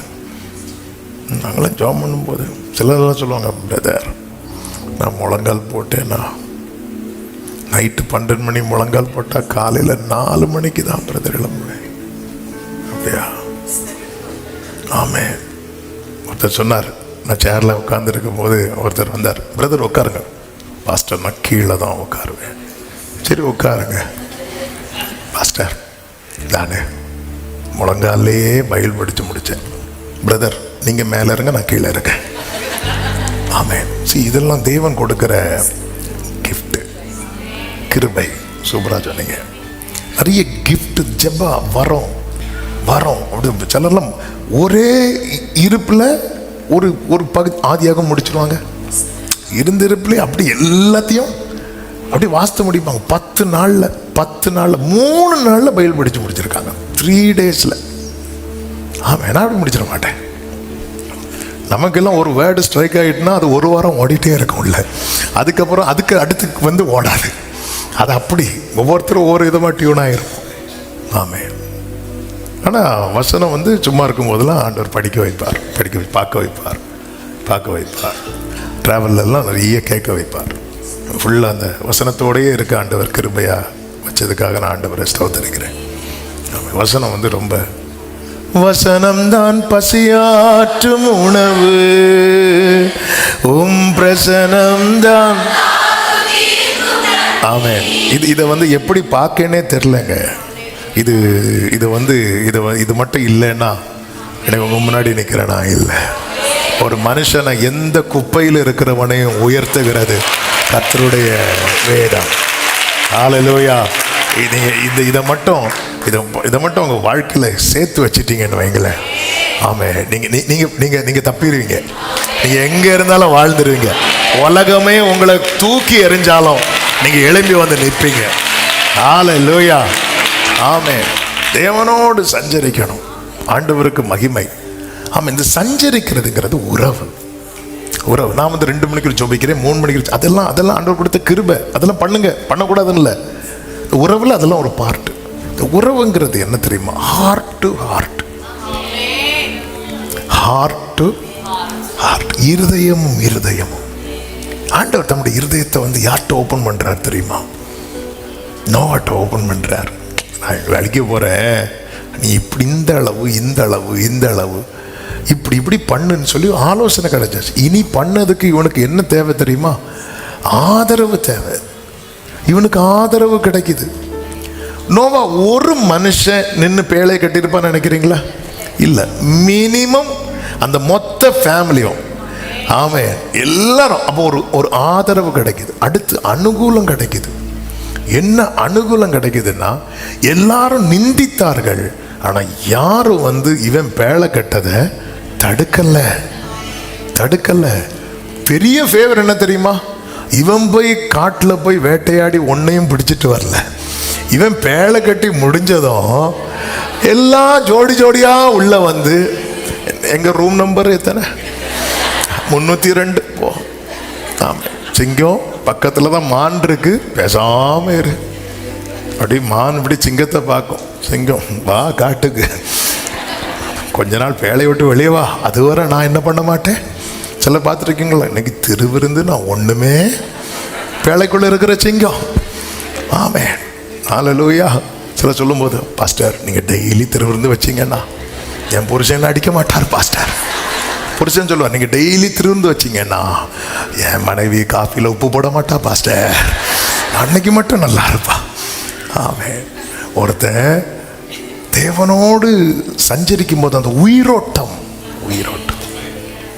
அந்த உறவு, ஹார்ட். நீங்கள் உங்கள் ஹார்ட்டை வந்து ஆண்டவர்கிட்ட ஓப்பன் பண்ணணும். நம்ம வந்து ப்ரேயர் பாயிண்ட்ஸை தான் வைக்கிறோம். ஆமே, ப்ரேயர் பாயிண்ட்ஸ் தான் வைங்க. நம்ம ஒரு 10 குறிப்பு, ஆண்டவரே சோதரர் இந்தியாவை ரட்சியும், நேபாளை ரட்சியும், யுத்தம் நிறுத்தப்படுவதாக அப்படி சொல்லிட்டு எழுப்பி போய் இன்னைக்கு வீட்டில் என்ன சாப்பாடு முடிஞ்சு, அந்த யுத்தத்தோடு அதோடு முடிச்சு. நம்மலாம் ஃபுல்லாக வைக்கிறது ப்ரேயர் பாயிண்ட்ஸ். வைக்கக்கூடாதுன்னு இல்லை, வைக்கணும். நான் சொல்கிறது அதுக்கு மேலே கொஞ்ச நேரம் அப்படி இருந்துட்டு, ஏசப்பா உங்கள் மனசை திறந்து பேசணும். ஆமாம், நமக்குன்னு ஒரு ப்ரேயர் ஃபார்மேட் இருக்குல்ல, அதை தாண்டின ஒரு உறவு. அந்த இடத்துல நமக்கு தெளிவான ஆலோசனை வரும். இது இப்படி தான் பாருக்கும். அளவை சொல்கிறார். ஆமாம், இவ்வளோ தான் அளவு. அப்போ அதன் அர்த்தம் என்னென்னா, கிளியர் கைடன்ஸ். ஒரு சின்ன டவுட்டு கூட வரல. ஏறக்குறைய 100 வருஷம் பேழை கட்டுறாங்க. 100 வருஷம் பேழை கட்டுறாங்க, ஒரு சின்ன டவுட் வரல. ஆண்டவர் தந்த பார்த்தீங்க, பட் தேவனோடு ஒருத்தன் இப்படி சஞ்சரிக்கிறானா? இப்படி சஞ்சரித்த இன்னொரு நபர் உண்டு, தாவீது. அந்த கூடாரம் விழுந்த போதும் கர்த்தர் தூக்கி எடுத்து நிறுத்துகிறார். உங்க குடும்ப தேவன் தந்த நன்மை, உங்க மனைவி தேவன் தந்த நன்மை, புருஷன் தேவன் தந்த நன்மை, பிள்ளைகள் தேவன் தந்த நன்மை விட்டுறாதீங்க. தேவ சமூகத்தில் தேவனிடத்தில் போய் சேருங்கள். அந்த பேழைக்குள்ள குடும்பம் இருக்கணும், அதை காத்து கொள்ளணும். இப்படி குடும்பத்தை காத்து கொள்ளாமல் இழந்த வேதத்தில் ஒரு சில நபர்கள் உண்டு. அதில் ஒரு நபரை சொல்லுங்க பார்க்கலாம், ஏலி. இன்னொரு நபரை சொல்லுங்க பார்க்கலாம், ஆகான். இன்னொரு நபரை சொல்லுங்க, லோத். இந்த லோத்தை பொறுத்த வரைக்கும் நேற்று ஒரு காரியத்தை ஆண்டவர் வந்து உணர்த்தினார். லோத்தின் மனைவி எதனால அவன் நஷ்டமானா சொல்லுங்க பார்க்கலாம். எதை திரும்பி பார்த்தா? சோதமா பார்த்ததுனால. இப்போ ஒரு சோதமா ஃபர்ஸ்ட் பார்த்தது யார்? லோத். நம்ம லோத்தின் மனைவின்னு சொல்லிட்டு இருக்கிறோம். நேற்று ஆண்டவர் வந்து ஒரு வெளிச்சத்தை காண்பித்தார். பாரு, லோத்து அன்னைக்கு பார்த்தது அது லோத்தின் மனைவி எவ்வளவு இன்ஃப்ளூயன்ஸ் பண்ணுச்சு பார்த்தியா? லோத்து நீதிமான் ஆயிட்டார். நீ ஒரு தப்பு பண்ணி நீ நாளைக்கு நீதிமான் ஆயிட்ட, ஆனா அவன் கூட இருக்கிறவன் பாதிக்கப்படுறானே. இந்த குடும்பம் காக்கப்படணும்னு நினைக்கிறவன் தன் வாழ்க்கையை குறித்து ரொம்ப ஜாக்கிரதையா இருப்பான்.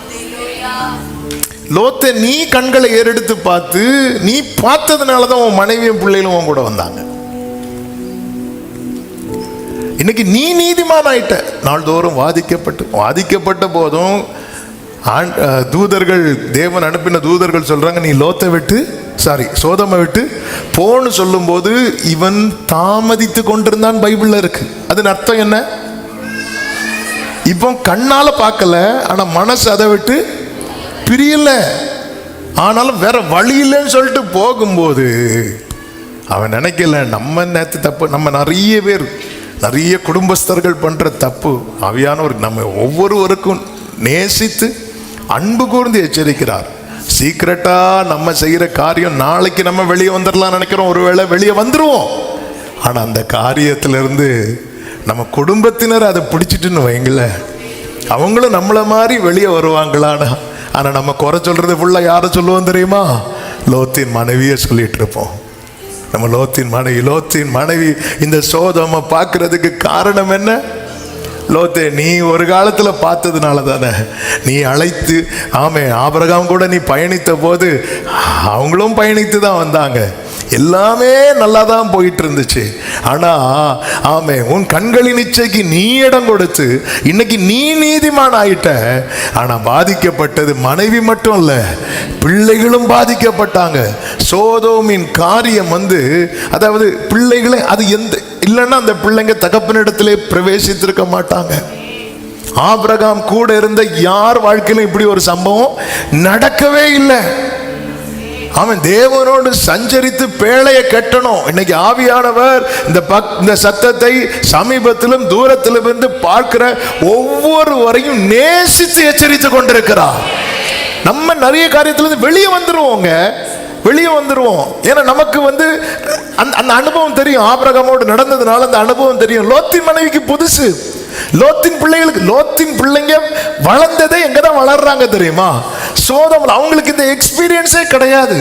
இப்படி ஒரு அழைப்பு, இப்படி ஒரு தேவன் இருக்கிறார், இப்படி ஒரு ஜீவனுள்ள தேவன் இருக்கிறார், இப்படி ஒரு வாழ்க்கை இருக்கிற ஒரு எக்ஸ்பீரியன்ஸ் கிடையாது. அப்போ ஒரு தேவ பிள்ளை இதுல தெளிவா இருக்கணும். அதனாலதான் தேவ எச்சரிப்பை பெற்று நம்ம நினைக்கிறோம் இதெல்லாம் இந்த வருஷத்துல விட்டுடலாம், அதுக்கப்புறம் பிள்ளைங்க வளர்த்துறோம். அப்படி இல்லை. ஆண்டவர் சமூகத்துல விழுந்து தாவீதை போல விழுந்துடணும். குடும்பத்தை ஒப்பு கொடுத்து ஒவ்வொரு நாளும் ஜெபிக்கணும். புருஷர்களை உங்க மனைவி பிள்ளைகளை ஒப்பு கொடுத்து ஜெபிக்கணும். மனைவிகளை உங்க புருஷன் பிள்ளைகளை ஒப்பு கொடுத்து ஜெபிக்கணும். ஹல்லேலூயா, ஹல்லேலூயா சொல்லுங்க பார்க்கலாம். கைகளை உயர்த்தி ஹல்லேலூயா சொல்லுங்க.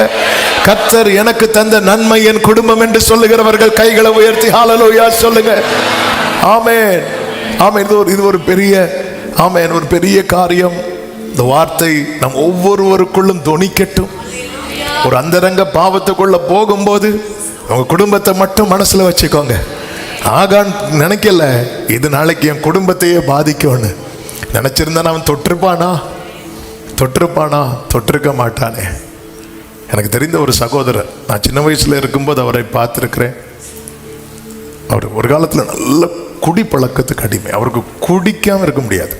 நைட்டு 2 மணி ஆனாலும் அவருக்கு ஏதாவது வேணும். ரொம்ப நாள் கழித்து அவரை பார்க்கும்போது அவரை குறித்து கேள்விப்பட்டேன். அந்த குடி வாசனையே அவருக்கு வீட்டிலேயே கிடையாது. அப்படி மாறிட்டார். அப்போ கேட்டேன், நீங்க எப்படி ரட்சிக்கப்பட்டீங்க? ரட்சிக்கலாம் படல. அப்போ எப்படி குடிய விட்டீங்க?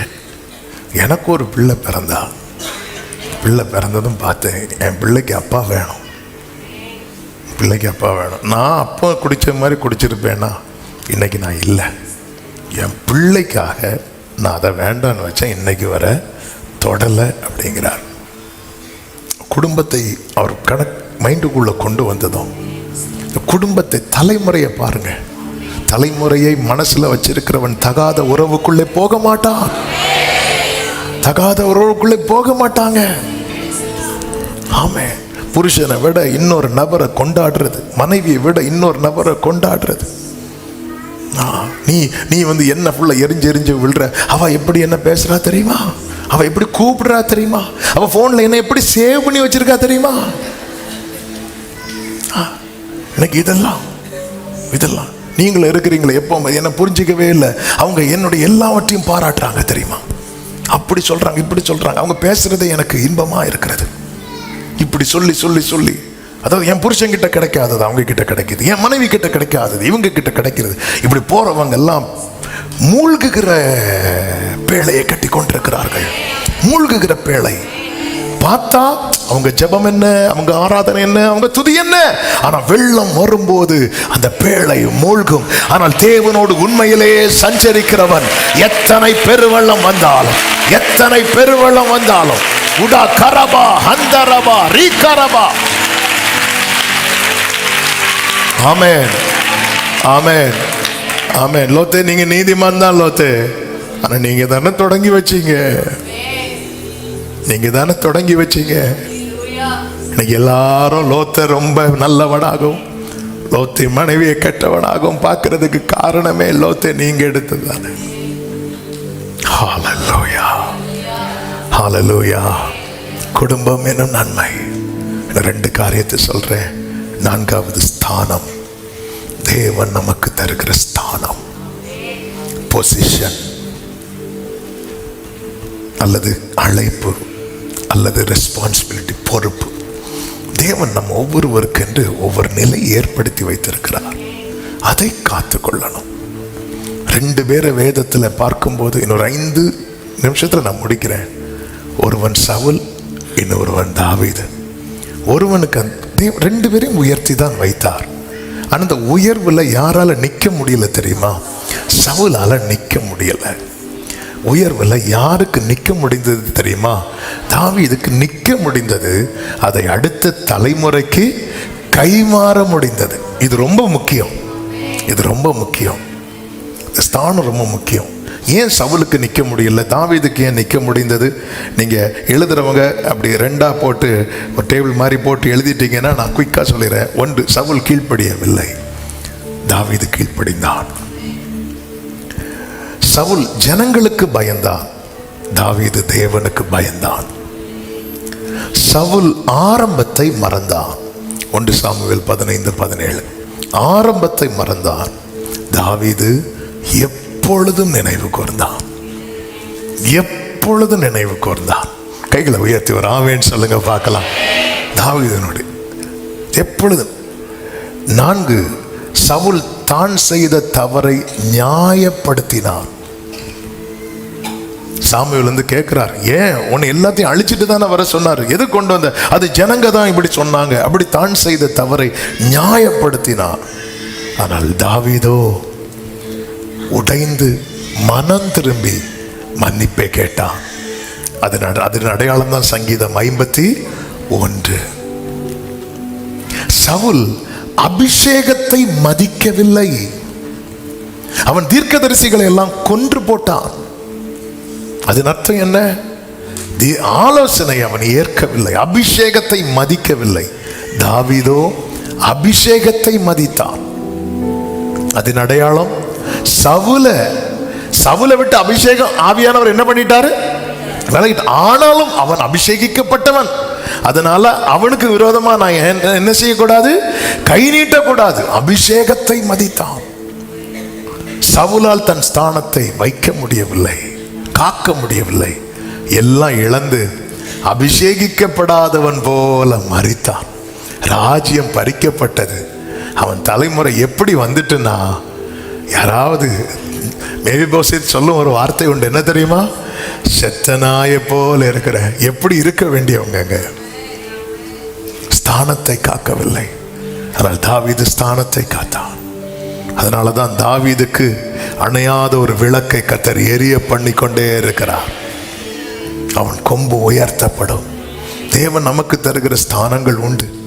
அழைப்பு, பொசிஷன், அதை காத்து கொள்ளணும். அது ஆரம்பத்தில் அற்பமாய் தான் இருக்கும். இதெல்லாம் என்ன அப்படி சொல்லி தட்டி விடுவோம் என்றால் அந்த மேன்மையை நோக்கி நம்மால் நகரவே முடியாது. ஆமாம், எதுவுமே இன்னைக்கு அநேகர் வார்த்தையிலே விழுந்து போறாங்க தெரியுமா? இதெல்லாம் யார் பாப்பா? இதெல்லாம் மனுஷன் பாப்பாடா? இதெல்லாம் என்ன? வார்த்தையிலே விழுந்து போறாங்க. இதெல்லாம் ஒரு வேலையா? வார்த்தையில தாவீதை பாருங்க. தாவீது இஸ்ரவேல் ஜனங்கள் பாடினாங்க, சவுல் கொன்றது 1000. அந்த தாவீது 1000 பேருக்கு தலைவனா சவுல் அப்பாயின்ட் பண்ணும் போது தாவீது சொல்றாரு, அப்படியே நான்லாம் ஏமாத்துறோம். கடைசி வரை என்ன வேர்டு தெரியுமா அவர் வாயிலிருந்து வரும்? நான்லாம் ஏமாத்துறோம். தாவீதை தன் கண்ட்ரோலுக்குள்ள கொண்டு வருவதற்கு தன் மகளை கொடுக்கிறான் சவுல். உடனே தாவீது, சவுலுக்கு மருமகனாகிறதுக்கு நான் ஒவ்வொன்றையும் அவர் பெருசா பார்த்தார். ஆண்டவர் அடுத்த தலைமுறையை குறித்து சொல்றார். இவர் தாவீது, ஓம் பிள்ளை ஆலயத்தை கட்டுவான், கர்த்தருக்கு ஒரு வீட்டை கட்டுவான். நேர போய் நான் ஏமாத்துறேன் ஆண்டவரே. இதான் தாவீது. ஆமே, ஸ்தானத்தை தக்க வைக்க உங்கள் ஆரம்பத்தை நினைத்து கொண்டே இருங்க. இது கர்த்தரால் வந்தது. ஐந்தாவது சுதந்திரம். சுதந்திரம். ஆமென். இதை காத்துக்கொள்ள வேண்டும். எபிரேயர் 11:9 சொல்லப்பட்டிருக்கிறது, வாக்குத்தத்தம் பண்ணப்பட்ட தேசத்திலே ஆபிரகாம், ஈசாக்கு, யாக்கோபு என்பவர்களோடு கூடாரங்களில் குடியிருந்தார். தேவன் நமக்கு தருகிற சுதந்திரம் உண்டு. இம்மையிலும் உண்டு, மறுமையிலும் உண்டு. ஹல்லேலூயா. அதை நாம் சுதந்திரிக்க வேண்டும். அதை நாம் சுதந்திரிக்கிறது மட்டுமல்லாமல் நாம் அதை காத்து கொள்ள வேண்டும். கைகளை உயர்த்தி ஒரு ஹல்லேலூயா சொல்லுங்க. ஆமென். சுதந்திரத்தை சுதந்திரித்த ஒருவன் உண்டு, சுதந்திரிக்க கூடாமற் போனவர்கள் அநேகர் உண்டு. கானான் எல்லாருக்குமான சுதந்திரம். ஆனால் இஸ்ரவேலர்கள் எல்லாரும் கானானை காண கூட இல்லை. ஆனா காலேபு அதை எப்படி காத்து கொண்டான் தெரியுமா? உத்தமமாய் பின்பற்றினார். கைகளை உயர்த்தி ஒரு ஆமேன் சொல்லுங்க பார்க்கலாம். அதன் அர்த்தம் என்ன? அவன் எகிப்துக்கு திரும்பவே இல்லை, பின் வாங்கவே இல்லை. ஆமென். உத்தமமாய் பின்பற்றினான். காலம் 40 வருடம் காத்திருக்க வைத்தாலும் அன்றைக்கு இருந்த அதே பலனை காலேபுக்கு இன்றைக்கும் கொடுத்து அவனும் அவன் தலைமுறையும் சுதந்திரிக்கும்படி கர்த்தர் கிருபை செய்தார். மறுமையிலே தேவன் வைத்திருக்கிற சுதந்திரம் உண்டு. 1 பேதுரு 1 வசனங்கள் மேலான சுதந்திரம், அழியாத ஆமென் வாடாத சுதந்திரம். நம்முடைய கர்த்தராகிய இயேசு கிறிஸ்துவின் பிதாவாகிய தேவனுக்கு ஸ்தோத்திரம் உண்டாவதாக. அவர் இயேசு கிறிஸ்து மரித்தோரிலிருந்து எழுந்ததினாலே அழியாததும் மாசற்றதும் வாடாததும் ஆகிய சுதந்திரத்துக்கு ஏதுவாக ஜீவனுள்ள நம்பிக்கை உண்டாகும்படி தமது மிகுந்த இரக்கத்தினாலே நம்மை மறுபடியும் ஜனிப்பித்தார். 5வது வசனத்திலே சொல்லப்பட்டிருக்கிறது, கடைசி காலத்திலே வெளிப்பட ஆயத்தமாக்கப்பட்டிருக்கிற ரட்சிப்புக்கு ஏதுவாக விசுவாசத்தை கொண்டு தேவனுடைய பலத்தினாலே காக்கப்பட்டிருக்கிற உங்களுக்கு அந்த சுதந்திரம் பரலோகத்தில் வைக்கப்பட்டிருக்கிறது. கைகளை உயர்த்தி ஹல்லேலூயா.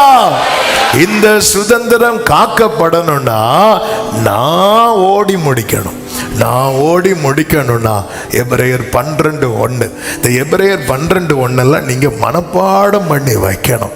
ஆகையால் மேகம் போன்ற இத்தனை திரளான சாட்சிகள் சூழ்ந்திருக்க பாரமான யாவற்றையும் நம்மை சுற்றி நெருங்கி நிற்கிற பாவத்தை தள்ளிவிட்டு விசுவாசத்தை துவக்குகிறவரும் அதை முடிக்கிறவருமாயிருக்கிற இயேசுவை நோக்கி. அதன் அர்த்தம் என்ன? என் கண்கள் இயேசுவையே நோக்கி இருக்க வேண்டும். Fix your eyes on Jesus. இயேசுவின் மேல் பதிய வைக்க வேண்டும். இயேசுவை விட்டு என்னை விலக்குகிறத நான் தள்ளிவிட பழகணும்.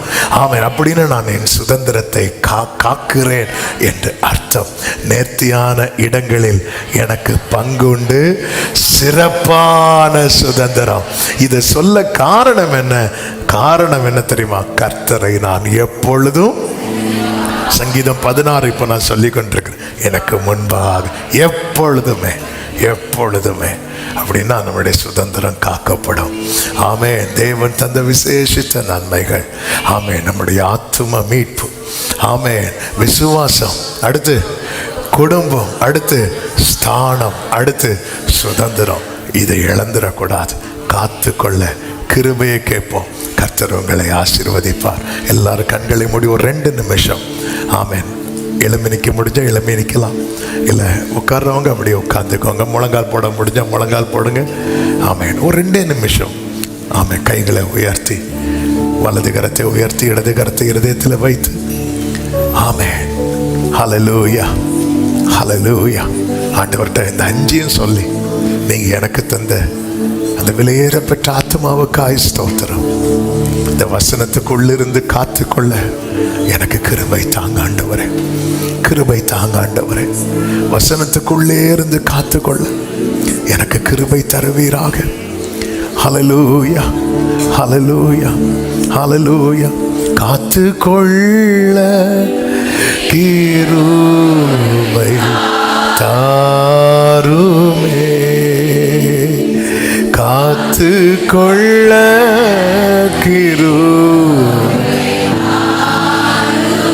ஆண்டவரே, விசுவாசம், இந்த விலையேறப்பட்ட விசுவாசத்தை காத்துக்கொள்ள எனக்கு கிருபை தாங்க. நல்ல போராட்டத்தை போராடுகிறவர் விசுவாசத்தை காத்துக்கொள்வார்.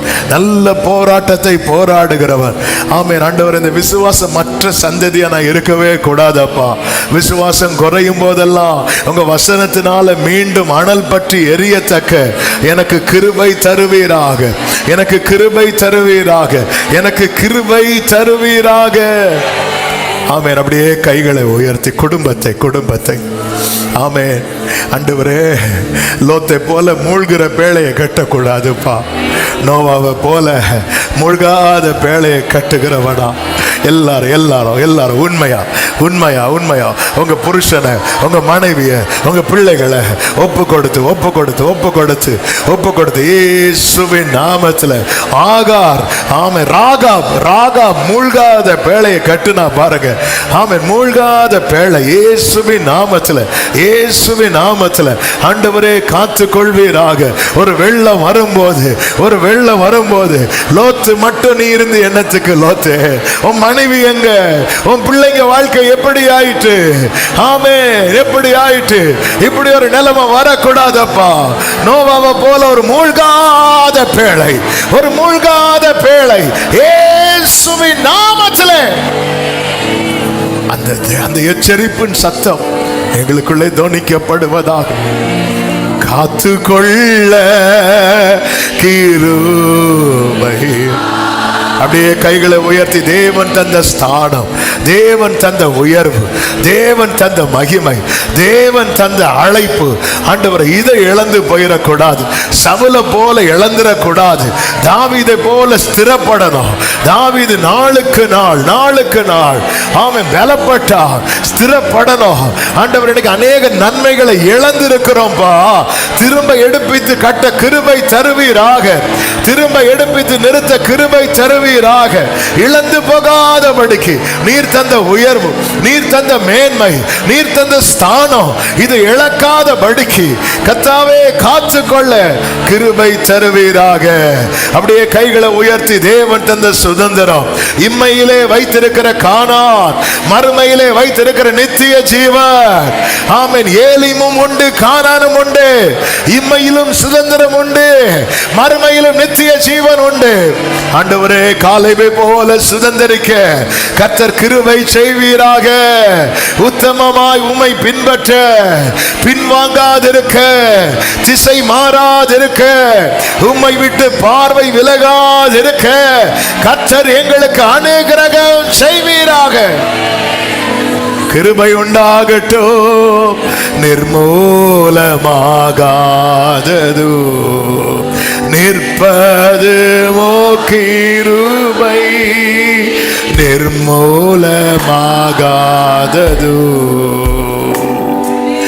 நிற்பது கிருபை. நீசரின் பாவம் நித்திய ஜீவன் பெற்றுக் கொண்டே.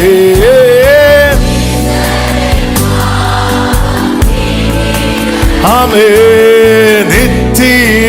2 கைகள் அப்படி விரித்து உயர்த்தி, காத்துக்கொள்ள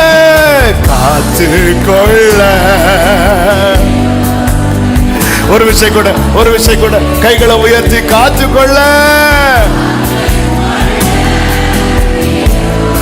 இன்னொரு 2 விஷயம் அப்படியே சொல்லுங்க. காத்துக்கொள்ள கிருபை, காத்துக்கொள்ள.